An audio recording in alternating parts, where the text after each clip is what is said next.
Amigos de Integra TV, bienvenidos a un nuevo programa. El día de hoy queremos poner de relieve que las realidades que nos rodean se han transformado mucho, sobre todo para nuestros niños y adolescentes.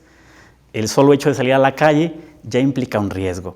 Y no es que antes no hubiese riesgos, pero ahora es cada vez más notorio y muchos de nuestros niños, nuestros adolescentes, nuestros jóvenes no están prevenidos, no les enseñamos a prevenir ciertas conductas o ciertas situaciones que los pueden poner en riesgo. Por eso es que el día de hoy me da mucho gusto recibir en el estudio a la maestra Josefina Aguirre. Ella es directora de Comunicación Social del Ayuntamiento de Apaseo el Alto, que además, pues por sus estudios y su trayectoria, ha incursionado también en este terreno de la seguridad y sobre todo en la seguridad de niños, adolescentes y jóvenes, y viene a platicarnos un poco sobre eso. Maestra José, bienvenida, muchas gracias por estar con nosotros. Muy buenas tardes, Pepe, y muchísimas gracias por la invitación. Muchas gracias. Justo yo decía en mi introducción que la realidad ha cambiado para nuestros niños y adolescentes.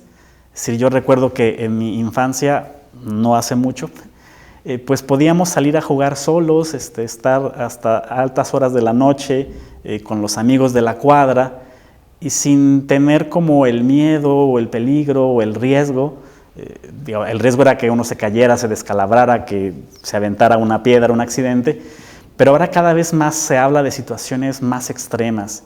¿Qué ha cambiado en esto, a lo mejor cuando nosotros éramos niños, a la actualidad? ¿Por qué ahora el riesgo se ha incrementado?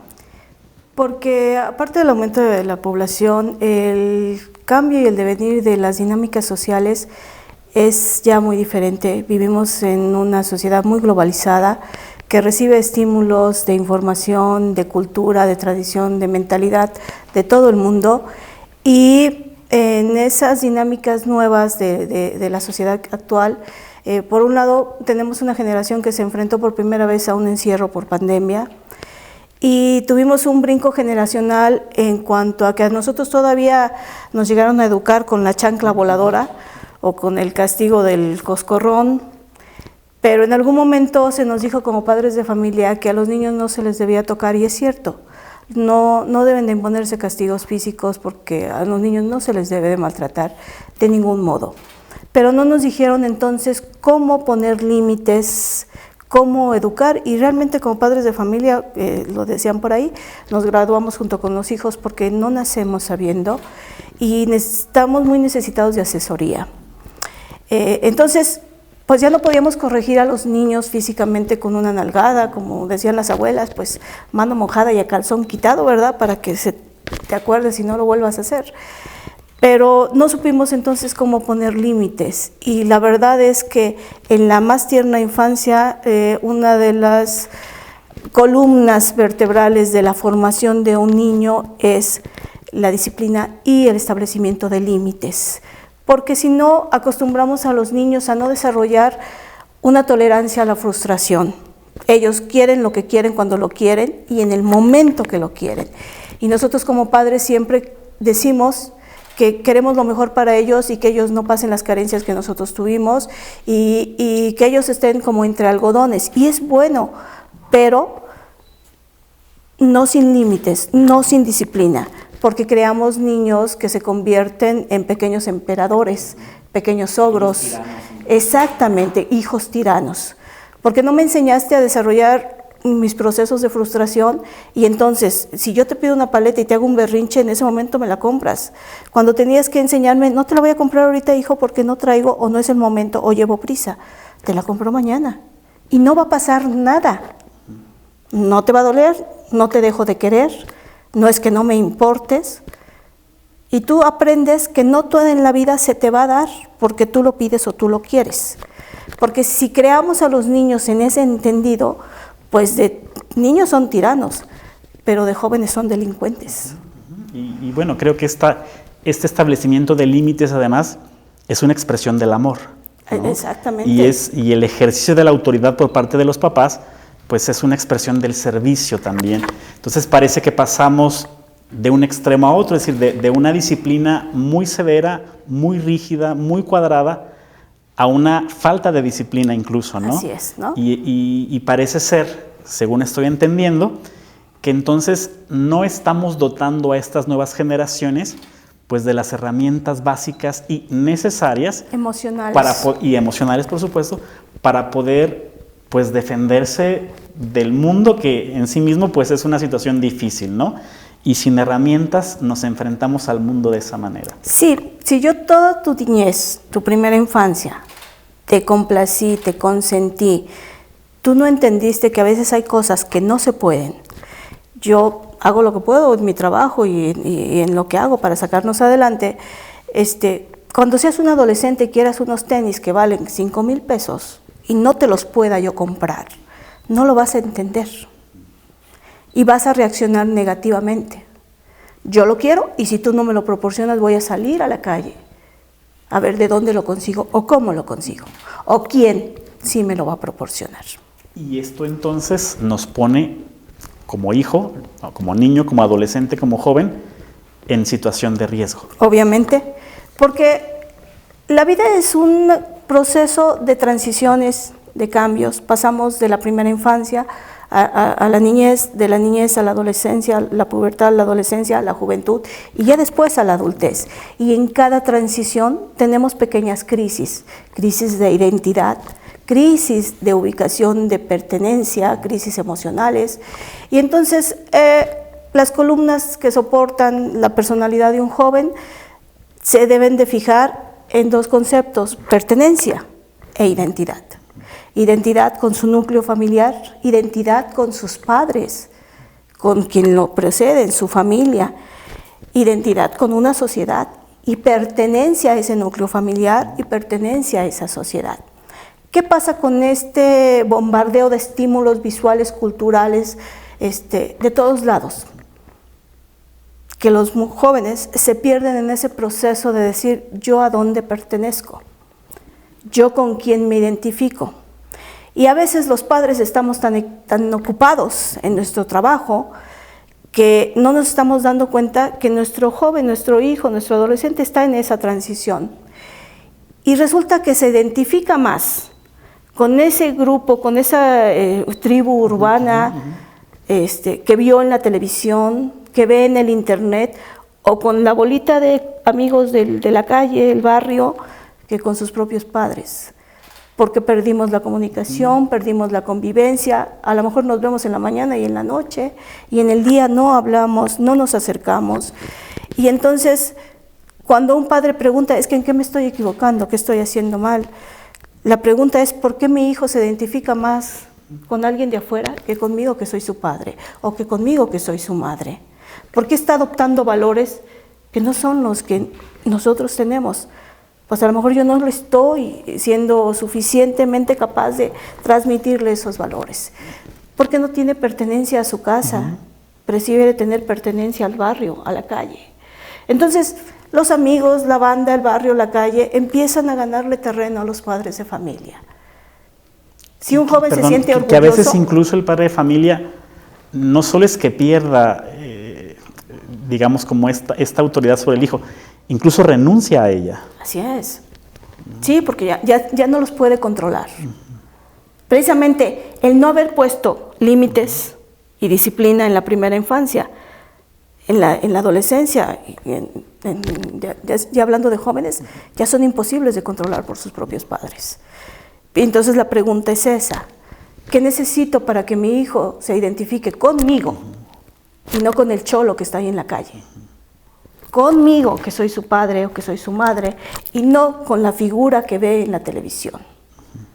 Pues primero necesito que él se sienta que pertenece a un núcleo familiar sólido y establecido, que se sienta respetado.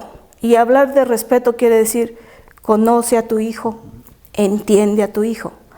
No lo estigmatices si no resulta o no llena tus expectativas como padre.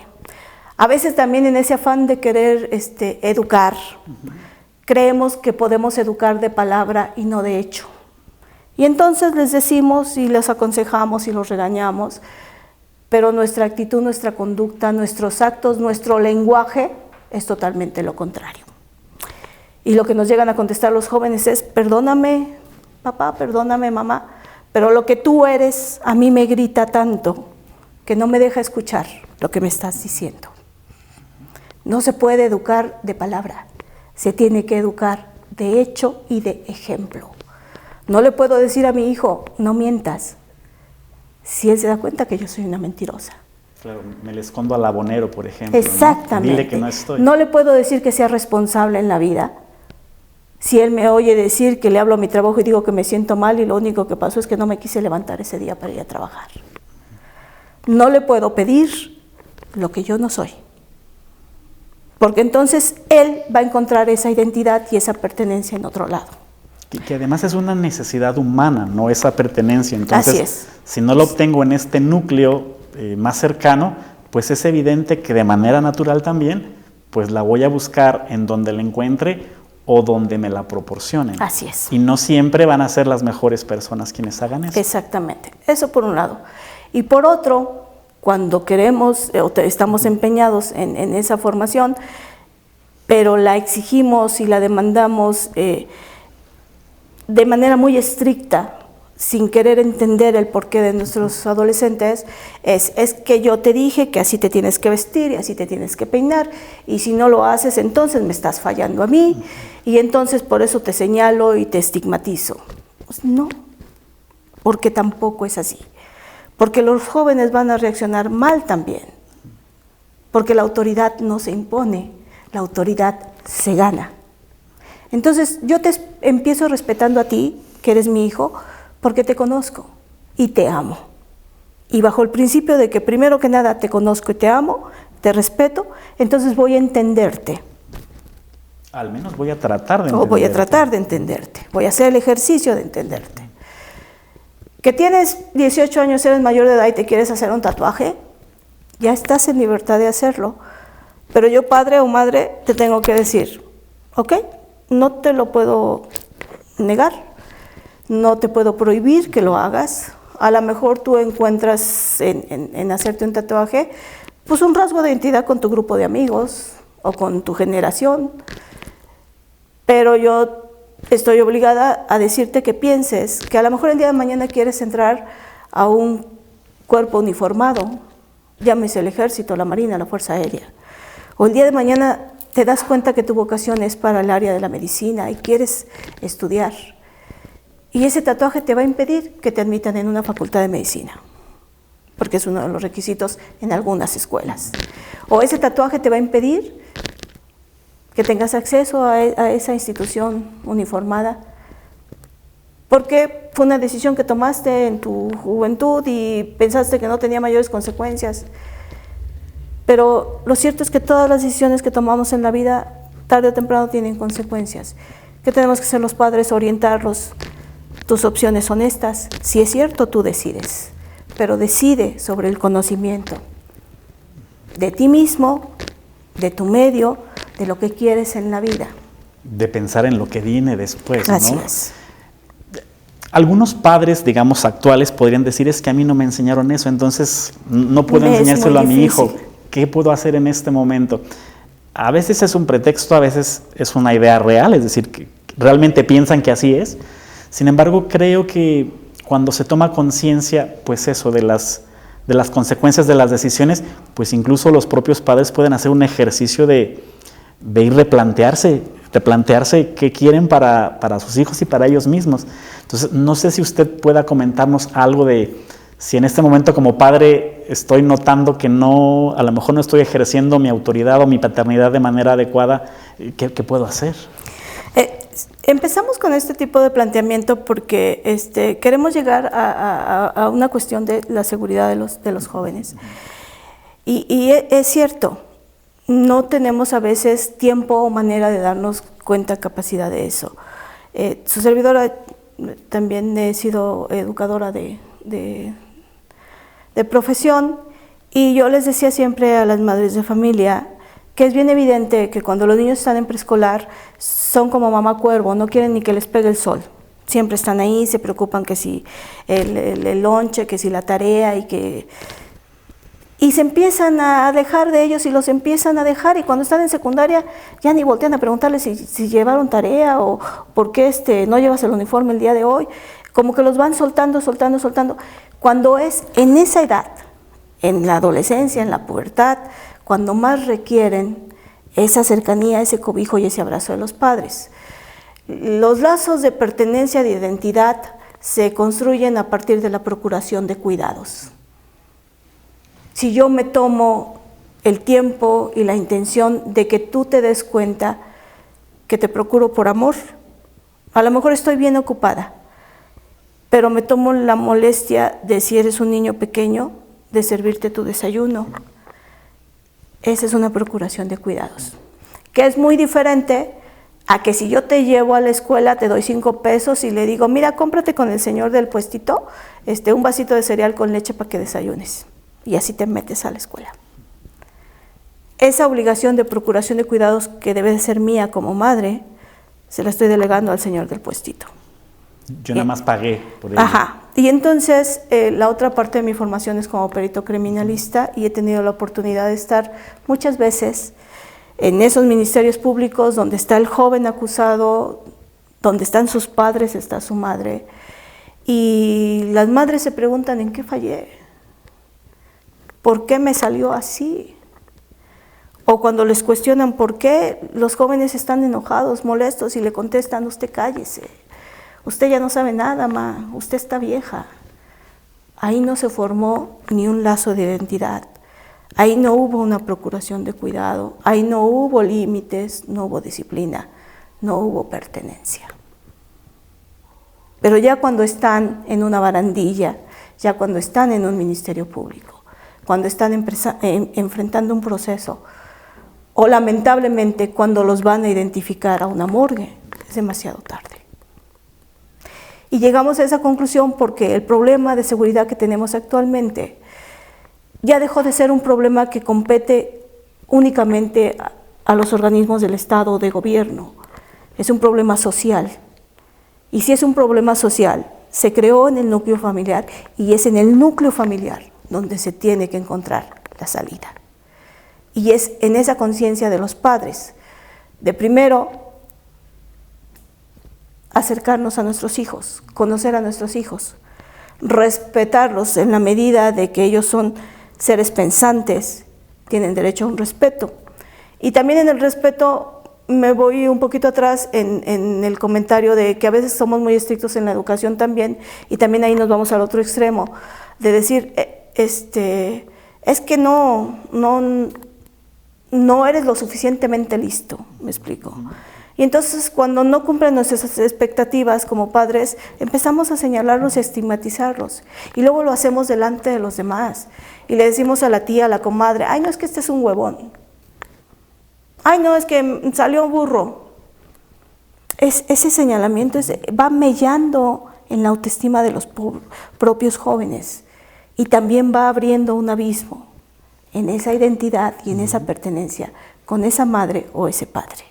No siento que esté yo satisfaciendo esas expectativas. Exactamente. Si es que tengo claro que quieren, porque a veces también creo que es muy confuso los mensajes que podemos recibir de algunos papás, ¿no? Te quiero mucho, pero y te golpeo, por ejemplo, ¿no? O esto lo hago por tu bien cuando lo que me produce es mucho dolor. Entonces, ¿cómo puede ser que algo por mi bien me produzca dolor? No lo voy a procesar, ¿no? Dicen que la siguiente pandemia que vamos a enfrentar es la pandemia de las enfermedades mentales. Y es cierto. Y entonces si volteamos a ver que venimos de una generación de niños que no tuvieron disciplina, no tuvieron límites, no supieron procesar la frustración, y que son niños demandantes que se vuelven jóvenes enojados con su entorno, con la sociedad, y que tienen la oferta del dinero fácil, ya hablando de cuestiones de delitos mayores, pues ahí está la ecuación perfecta para el fenómeno delictivo. Así es.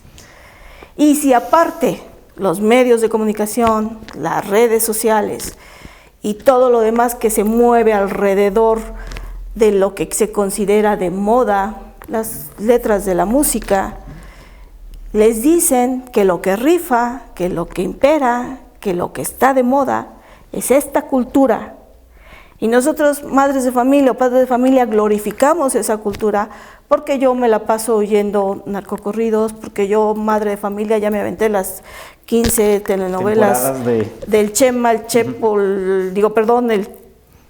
etcétera, ¿no? Las señoras, el Centauro y X y Y que existe, ¿no? Pues nosotros mismos, adultos, glorificamos esa cultura de la violencia. No le quiero llamar de otra manera porque a final de cuentas es una cultura de violencia. ¿Cómo le dijo a mi niña que no se vista de manera impropia, que no hable así, si cuando me escucha a mí no escucha más que groserías? Y son, digamos, detalles que a veces no se notan, o sea... No nos damos cuenta. Palabras dichas muy al pasar o detalles o situaciones que uno piensa que no tendrán consecuencia porque es un niño pequeño, entonces él no entiende nada, y sin embargo cómo van absorbiendo y van asumiendo incluso estas formas culturales, ahora ya lo está diciendo, una cultura de la violencia, y cómo vamos creciendo con ello de manera natural. Sí, y es que somos una sociedad eminentemente violenta. Tenemos un porcentaje muy alto de los delitos comunes por lesiones, arriba del 66-70% lesiones. Somos una sociedad violenta porque mucha gente está enojada, por muchas razones. Y entonces pasa uno y le da un empellón a alguien en la calle, y en vez de que ambas personas volteen y digan disculpe, ya es motivo de un enfrentamiento, de insultarse. Dios te libre si te le cierras a alguien con el carro o te estacionas y te comes un poquito de su cochera, pues la gente sale enojada a agredir, vecino contra vecino, incluso al interior de las familias, ¿no? Se juntan al convivio el sábado, el domingo, y esos convivios que se amenizan con cerveza terminan en pleito y a veces en desgracia. De la operatividad de la policía en el municipio, sobre todo en fin de semana, de 50 llamados, 40 son por cuestiones de violencia intrafamiliar. Tienen que ir a atender al señor que ya está golpeando a la señora, al abuelito que ya corrió de la casa al hijo, al tío que ya se puso ebrio y está peleando con el primo, etcétera, etcétera, etcétera.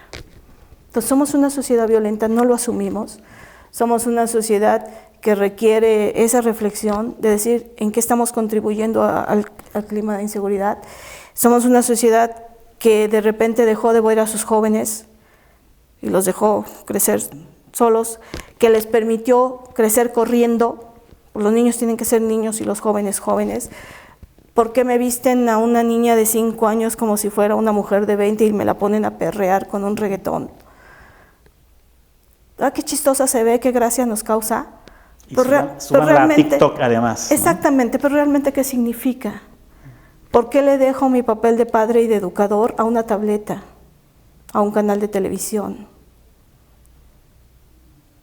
Entonces todo eso está formando la mentalidad de ese hijo mío, que no está adquiriendo la identidad que debe tener conmigo, yo que soy su madre, ni mis valores, ni mi religión, ni mi fe, ni mi educación. Está adquiriendo los valores, la religión, la fe y la educación que le proporciona la tableta, el TikTok, la red social, la televisión. Y a veces estoy más preocupado como padre de familia en ver cómo están educando al hijo de mi vecino, por ejemplo, y lo están haciendo muy mal, cuando a veces mis actitudes podrían ser iguales o incluso peores, ¿no?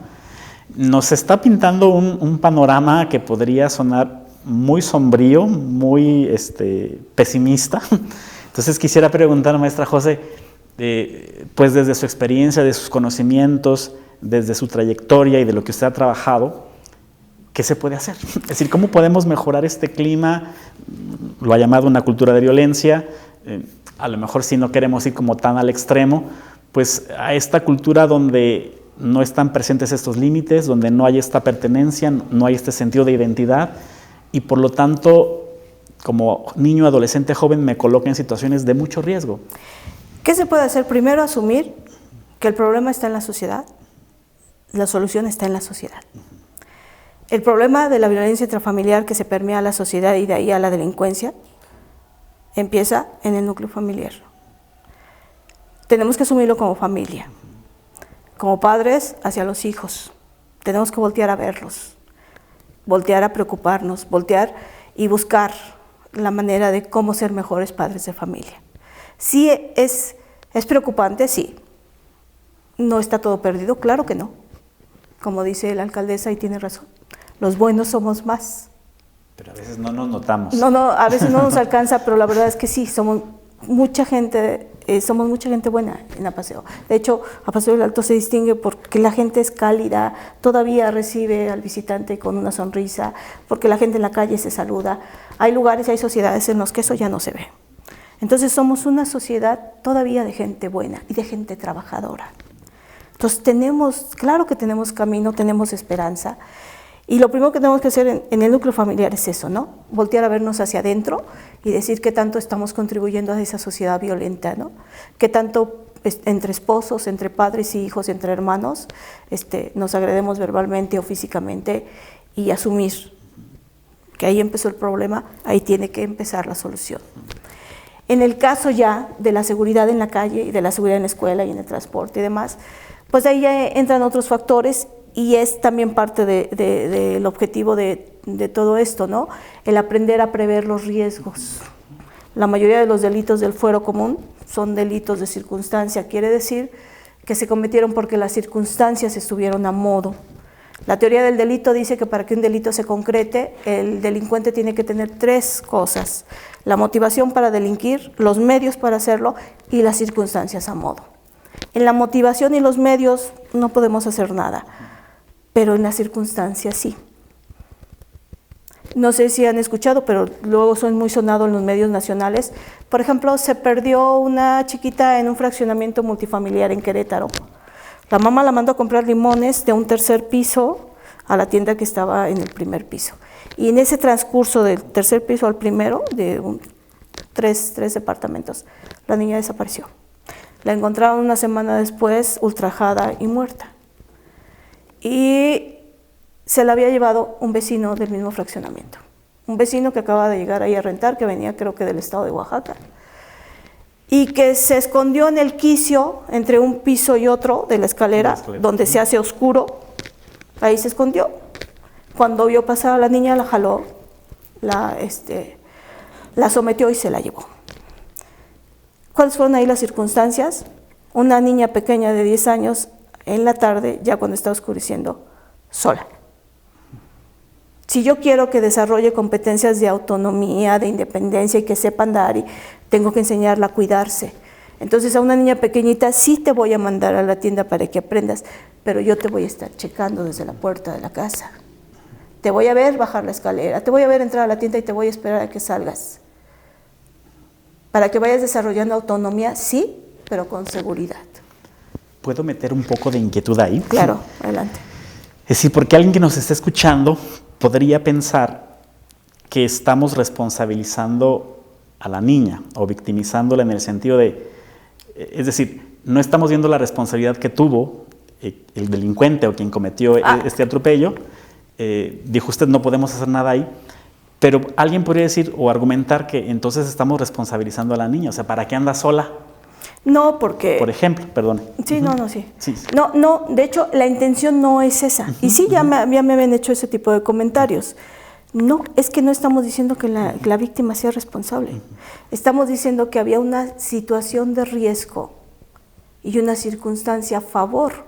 Y que además era prevenible. Que era prevenible, ese es el detalle, era prevenible. ¿Prevenible por quién? Por la madre de familia. Por quien es responsable de la integridad de esa niña. Exactamente. Entonces, son situaciones de riesgo. La víctima es víctima, jamás va a ser culpable de lo que le pasó, ¿me explico? Las circunstancias estuvieron a modo. Y podríamos decir, la madre tampoco tenía la culpa, no tenía la conciencia de que de un piso a otro iba a haber alguien ahí, se le iba a ocurrir en ese momento llevarse a la niña. Pero lo cierto es que como padres sí tenemos que tener o ir esos 2 pasos adelante, ¿no? Yo quiero que mi hijo, necesito por necesidad de que yo trabajo y no puedo mandarlo a que lo recojan a la escuela, que ya de 6º de primaria o de 1º de secundaria aprenda a irse y venir y ir a casa solo. Le tengo que decir, no te vengas por la calle si no hay alumbrado público, si vas en el turno vespertino, si la calle está sola. No camines por una calle sola. Vente por donde hay luz. Vente por donde venga caminando más gente.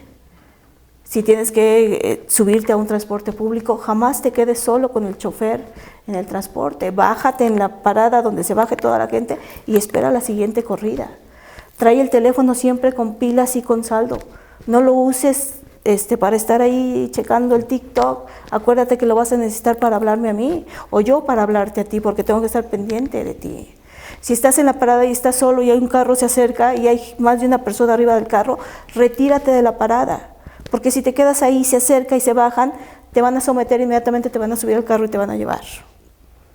No te prestes para entablar conversaciones con ningún desconocido. Aunque te digan, mira, ayúdame, dime dónde es esta dirección. Aunque te digan, mira, te voy a dar una recompensa, ayúdame a cargar esta bolsa. A veces no es que uno no quiera ser buena gente, es que tiene uno que ser desconfiado, y con los niños más. Y más en esta sociedad, en esta actualidad, en los tiempos en los que vivimos. Esa es la tarea de la prevención de riesgos por parte de los padres. Y que además creo que tiene que ver o está relacionado con la cuestión de límites. Es decir, cuando yo estoy enseñando a mi niño estas circunstancias, pues implica que estoy, consciente de la situación y que estoy limitando en cierto sentido su movimiento de acción, porque salir de ese marco lo pone en peligro y no voy a estar yo ahí para poder protegerlo. Y aunque son, digamos, tips muy prácticos y creo que se puede ver la lógica en ello, el sentido común en ello, ¿cómo hacerlo? ¿Cómo enseñarles estas cosas a los niños y a los adolescentes y jóvenes, pero sin espantarlos? Porque también podríamos caer en el otro extremo, ¿no? Es que todo es tan malo que entonces, exacto, y entonces ya el niño no tenga movimiento de ningún tipo. Entonces, ¿cuál sería el límite o cuál sería la manera, desde su perspectiva, de poder transmitir estos conocimientos, estas habilidades de sobrevivencia, sin que los llene de miedo o de temor o los paralicen en un momento dado? Le decía yo, dice por ahí, hay una parábola muy buena de que cómo enseñar a un niño a cargar paquetes. O sea, a un niño pequeño le voy a dar un paquete pequeñito y a un niño más grande le voy a dar hasta que llegue a un adulto y pueda cargar una caja, ¿no? Pues el paquete son precisamente la autonomía, la independencia y la responsabilidad. Esos son los paquetes. Le decía hace ratito, sí te voy a mandar a la tienda para que aprendas. No te voy a decir, es que te puede pasar, no, te voy a decir, ve, vas, compras, nada más compras, regresas, pero yo te voy a estar vigilando en el transcurso, ¿sí? O sea, es ir dando la autonomía, la libertad, la responsabilidad con supervisión. No decir, ya fuiste una vez, ya sabes. O incluso aventarlo pequeño para que aprenda por experiencia. Ándale, vete tú solo, tienes que poder. No, o sea, sigue siendo un niño, sigue siendo un adolescente, sigue siendo una señorita, ¿me explico?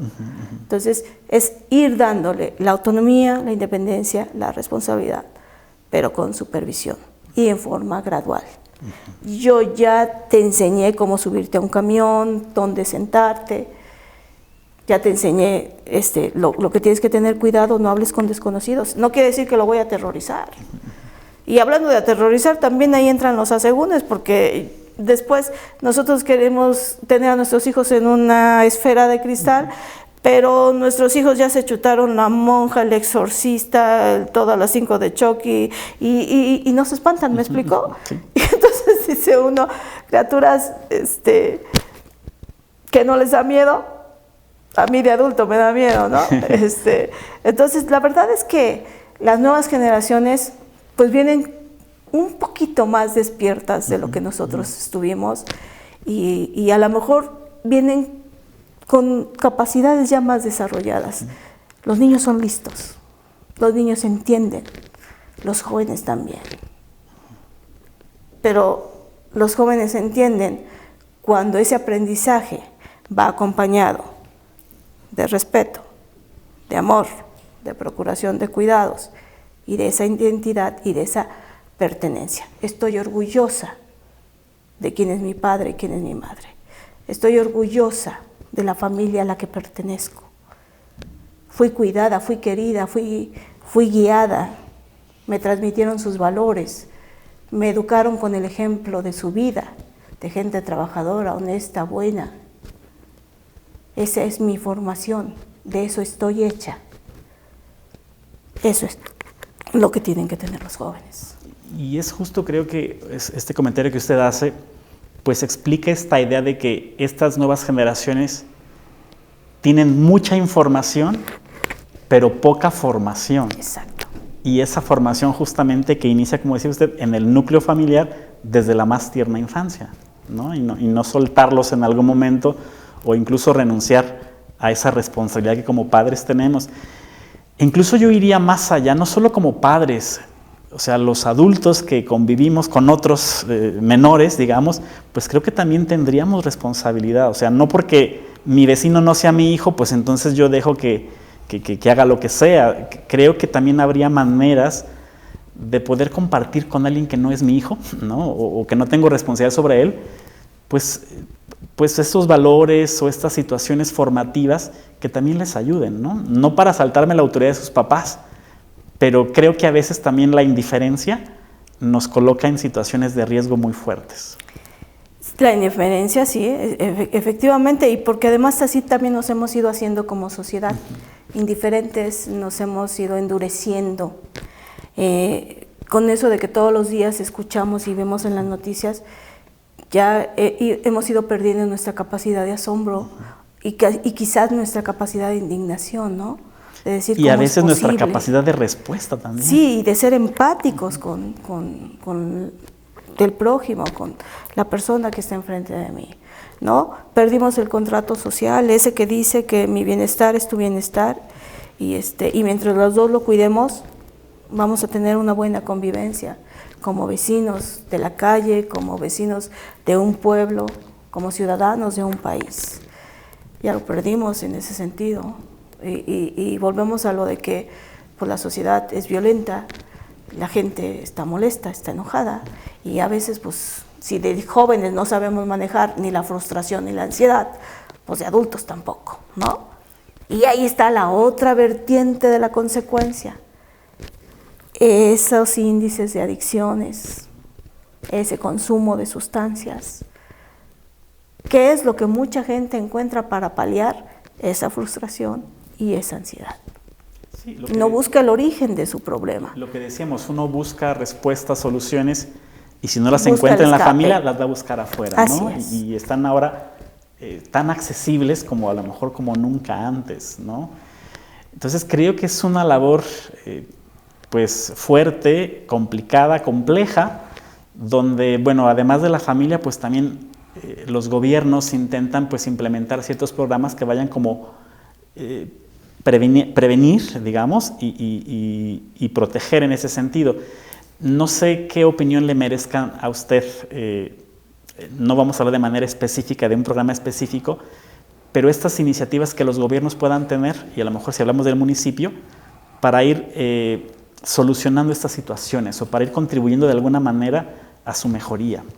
Pues de hecho esa es la intención, y sí es cierto que tiene que nacer en el núcleo familiar y en la sociedad, pero tiene que ir acompañado del Estado. El Estado es el garante de la seguridad de las personas. Por lo tanto, gobierno en el nivel que sea, federal, estatal o municipal, pues es su corresponsabilidad. Si bien es cierto, el problema ya dejó de ser único y exclusivo pero no le quita la responsabilidad que lleva en el proceso. Entonces, el municipio, el Estado, tiene que acompañar esa asesoría que necesitan los padres de familia, esa asesoría, ese coaching, pues abrirles nuevas oportunidades a esos jóvenes, esas ofertas de esparcimiento sano, oportunidades de trabajo, oportunidades de estudio, ese universo de alternativas que hay fuera de todo este otro en el que muchas veces se sumerge las personas porque no ve más allí salida o más opciones, ¿no? En el Estado, en Guanajuato, está la iniciativa, la estrategia Planet Youth. Planet Youth es una estrategia que nació en Noruega, Dinamarca, Finlandia, en los países nórdicos. Islandia. Ajá, Islandia, en el sentido de que en algún momento Dinamarca tenía el mayor consumo per cápita de alcohol en sus jóvenes, o sea, el país número 1 en jóvenes alcohólicos. Porque si bien es un país del primer mundo donde seguridad social, médica, educativa, lo tenían todo, pues los jóvenes se emborrachaban de aburrimiento y los encontraban tirados en las esquinas ahogados de alcohol. Y entonces el gobierno en decir, bueno, ¿qué nos está faltando si les estamos dando seguridad social, educativa, etcétera? ¿Por qué tenemos este problema de adicción al alcohol, al tabaco? ¿Por qué los jóvenes prefieren irse a emborrachar que hacer alguna otra cosa? Y pues lo que optaron fue precisamente eso, pues darles alternativas. Ponles el club de ajedrez, el equipo de fútbol, la cancha de básquet, el taller para tocar orquesta, piano, instrumentos. Dales opciones para que ese esparcimiento que ellos necesitan no se centre solo en ir a la esquina con los amigos a echarse unas caguamas. A lo mejor encuentran ahí que tienen un talento y que tienen una vocación en la música, en el deporte, en la educación, y se encuentran a sí mismos y entonces dejan de irse a alcoholizar. Y la verdad es que Planet Joe como estrategia tuvo un éxito tremendo. Ahorita Finlandia es otro, Dinamarca y bueno, los países escandinavos los que empezaron a adoptar esa estrategia. Dinamarca, que fue el que empezó, es otro en sus estadísticas de adicción en jóvenes. Realmente fue un éxito total. Simplemente darle opciones a los jóvenes.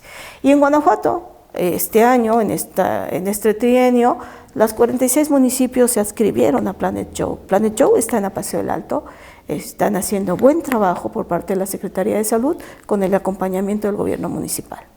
Y de parte del gobierno municipal está toda la intención y todo el interés de desplegar toda esta estrategia de prevención con la intervención de todas las áreas y entes administrativos de gobierno, como CIPINA, que es el Sistema de Protección a Niños y Adolescentes, el DIF, que se encarga de los grupos vulnerables, prevención social de parte de Seguridad Pública, de hacer una intervención directa en el medio educativo, con el apoyo y el respaldo de los docentes, porque sin ellos tampoco podríamos sacar adelante una propuesta como esta, ¿no? Hay una estrategia completa de prevención en Apaseo por parte del gobierno municipal que se estuvo preparando con mucho tiempo a finales del año pasado y que se va a empezar a desplegar ya este año. Muy bien, entonces, bueno, justamente hablaba yo de lo complejo de este fenómeno, de esta realidad, que implica que muchos actores intervengan, pues tanto para la prevención como para el cuidado. Maestra José, nuestro tiempo está terminando. ¿Algo que quiera comentarnos todavía respecto a eso? Sobre todo, si pudiéramos centrarnos en esta parte de la familia, que pues es la parte que nos toca a nosotros, ¿no? Como adultos de familia, que tenemos hijos o que tenemos a alguien en nuestro cuidado. No sé si algo muy práctico que pudiera comentarnos, que pudiéramos hacer. Pues es muy válido pedir ayuda, es muy válido pedir consejo, ¿no? Hay muchas instancias con gente muy preparada, que tiene una carrera profesional en eso y que puede darnos una orientación, ¿no?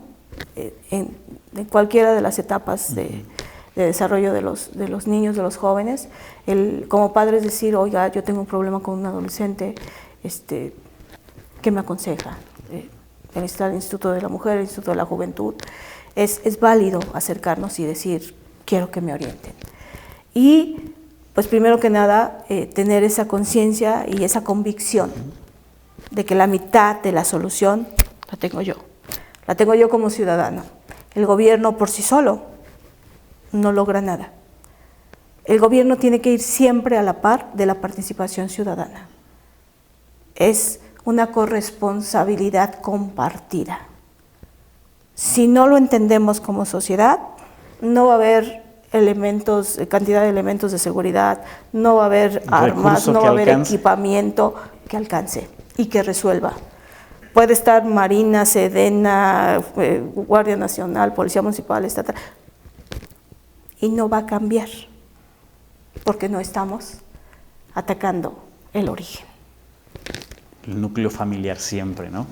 Maestra José, como siempre, pues es un gusto escucharla, que Muchas venga a gracias. compartir pues esos conocimientos, esta experiencia, esto que usted ha estudiado ya durante muchos años y que ha incluso aplicado, pues nos da una base segura para poder empezar pues a asumir las realidades de nuestra familia, ubicar, como decía ella, cómo estamos contribuyendo a ese clima de violencia o no, y si hay algo que haya que mejorar, pues empezar a dar los primeros pasos. Si considero que está fuera de mi capacidad en este momento, pues habrá instancias, habrá instituciones que puedan proporcionarme pues la ayuda necesaria en el momento, pero lo mejor siempre será la prevención.